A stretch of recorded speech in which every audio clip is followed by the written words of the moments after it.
Olá! Sabe aquela situação um tanto assustadora de receber uma conta de luz altíssima, assim, meio do nada, depois de uma visita técnica no medidor? Sim, e junto vem aquele documento, o Termo de Ocorrência e Inspeção, o TOI, né? Que deixa muita gente preocupada. Exatamente. Pois é, hoje a gente vai fazer uma análise aprofundada de um caso real que foi parar na justiça. Vamos tentar entender como essas disputas são resolvidas, sabe? Ótimo. É um tema bem recorrente, infelizmente. A nossa fonte aqui é uma decisão recente do Tribunal de Justiça sobre uma situação justamente dessa. E a nossa missão é desvendar como o tribunal viu isso tudo, o que realmente pesou na decisão e por que foi decidido daquela forma. Perfeito. Vamos lá. Então, imagina o cenário.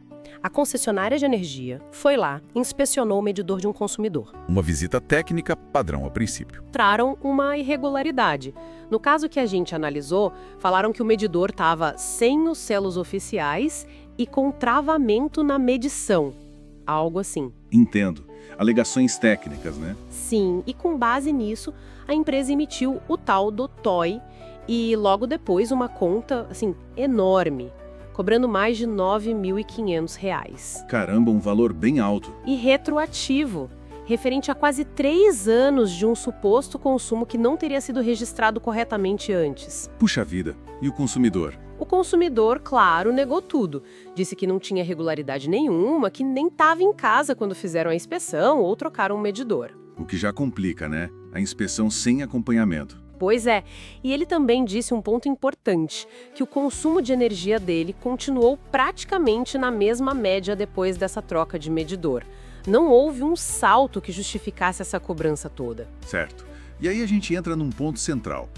Como é que o judiciário encara esse documento? O TOI. É fundamental entender isso. Sim, como ele é visto na prática.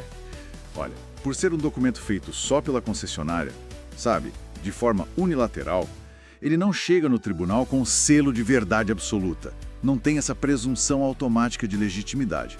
Ah, então não é porque a empresa disse que está valendo. Exato. Existe até um entendimento já consolidado nos tribunais sobre isso. Basicamente, o TOI da concessionária não se presume legítimo por si só, mesmo que o consumidor tenha assinado, que nem parece ter sido o caso aqui. Entendi.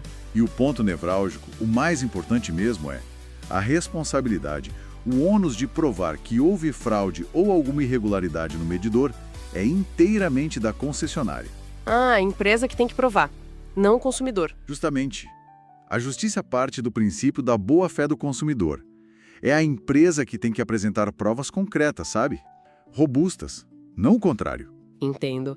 Essa presunção de boa-fé do consumidor é, então, uma proteção importante? E voltando aos detalhes desse caso que o tribunal analisou, alguns fatos específicos se destacaram, né? Sim, sempre tem os detalhes que fazem a diferença. Primeiro, como você mencionou, a inspeção foi feita sem ninguém da casa presente. E o consumidor contestou as alegações assim que soube. E a concessionária até tentou apresentar um laudo técnico. Há um laudo para comprovar a irregularidade. Isso, mas aqui tem um detalhe. Um detalhe bem interessante. Esse laudo foi feito por uma empresa que a própria concessionária contratou. Não por um órgão oficial isento. Exatamente. Não veio de um instituto de criminalística, por exemplo, que seria um órgão público e imparcial. Isso levanta uma suspeita, né? Com certeza. Um laudo de parte, né? Produzido por alguém contratado pela própria interessada. Isso tem um peso bem menor em juízo. Faz sentido. E tem mais. A própria concessionária poderia ter solicitado uma perícia técnica oficial. Aliás, as normas do setor elétrico até indicam isso em casos de dúvida, para ter uma análise independente. E ela não fez. Não fez. E isso foi decisivo, especialmente porque não era um caso óbvio, tipo consumo zero por meses, ou uma queda muito brusca sem explicação. Era uma alegação de travamento, algo que precisaria de análise técnica isenta. Entendi. Faltou a prova mais forte. Exatamente. Essa ausência da perícia oficial independente foi, digamos assim, fatal para a argumentação da concessionária no processo.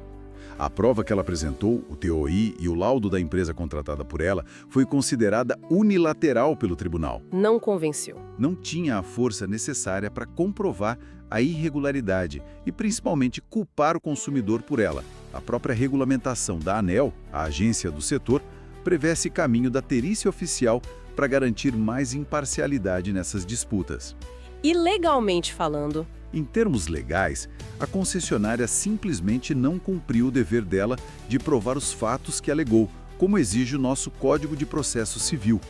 Ela não conseguiu demonstrar a base para aquela cobrança gigantesca. bom, considerando essa falha toda em apresentar provas que fossem de fato robustas e imparciais, a situação ficou bem ruim para a concessionária no tribunal, imagino. Qual foi o resultado final? Pois é, ficou insustentável a cobrança. O Tribunal de Justiça confirmou a decisão que já tinha sido dada em primeira instância.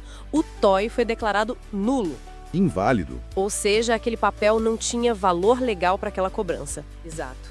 E, consequentemente, aquela dívida de mais de R$ 9.000 foi cancelada.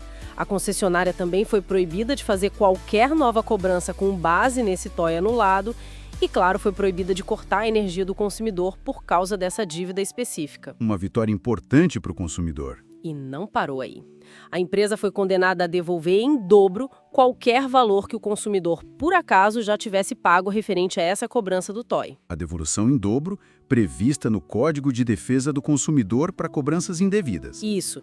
E ainda teve a condenação por danos morais. O tribunal manteve a condenação em R$ 3.000. Sim, e a justificativa para esses danos morais é bem clara na decisão. O tribunal entendeu que a situação toda ultrapassou e muito um simples aborrecimento do dia a dia. Não foi só um incômodo, então. De forma alguma. Receber uma cobrança desse tamanho sabendo que é indevida, ser implicitamente acusado de fraude, ter todo o estresse de precisar brigar na justiça pelos seus direitos, o constrangimento. Imagino que sim. Tudo isso, segundo o tribunal, afeta a dignidade da pessoa. Por isso, consideraram o valor de R$ 3.000 como razoável e proporcional ao transtorno e à ofensa moral que o consumidor sofreu. Não foi só pelo dinheiro, foi pela acusação e pela perturbação toda. Entendi.